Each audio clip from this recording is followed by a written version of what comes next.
بسم اللہ الرحمن الرحیم۔ سورہ البقرہ آیت نمبر 156 156، جس میں بیان دیا ہے اللہ تعالیٰ نے کہ میں نے خوشخبری سنائی ہے ان صبر کرنے والوں کو جب انہیں مصیبت پہنچتی ہے تو وہ کہتے ہیں کہ ہم اللہ ہی کے ہیں اور ہم اسی کی طرف لوٹنے والے ہیں۔ انا للہ و انا الیہ راجعون۔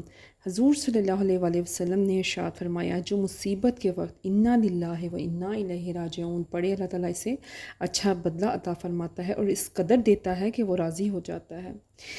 حضرت سعید بن جبیر رضی اللہ تعالیٰ عنہ فرماتے ہیں کہ مصیبت کے وقت جو کلمات اس امت کو تعلیم دیے گئے کسی امت کو نہیں سکھائے گئے، حتیٰ کہ یعقوب علیہ السلام کو بھی نہیں بتائے گئے۔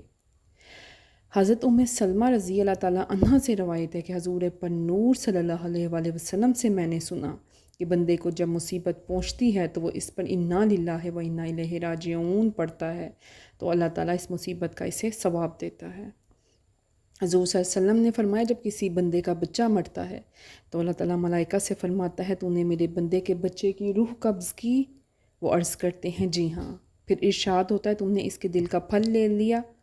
عرض کرتے ہیں جی ہاں۔ تو سوال ہوتا ہے، اس نے اس مصیبت میں کیا کیا؟ عرض کرتے ہیں اس نے تیری حمد کی اور انا للہ و انا الیہ راجعون پڑھا۔ تو جناب باری کی طرف سے ارشاد ہوتا ہے کہ اس کے لیے جنت میں مکان بنا دو، اس کے لیے جنت میں مکان بنا دو اور اس کا نام بیت الحمد رکھو۔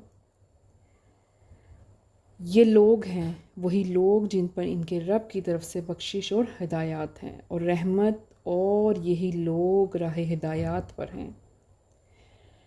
حضرت معاذ رضی اللہ تعالیٰ عنہ کے صاحبزادے کا انتقال ہو گیا تو سرکار عبد قرار صلی اللہ علیہ وآلہ وسلم نے ان کو تعزیت نامہ اس طرح ارسال فرمایا کہ اے معاذ، تمہارے بیٹے کو حکم الحاکمین نے بہت سے ثواب کے بدلے لے لیا ہے اور اجر، صلوات و رحمت اور ہدایت ہے۔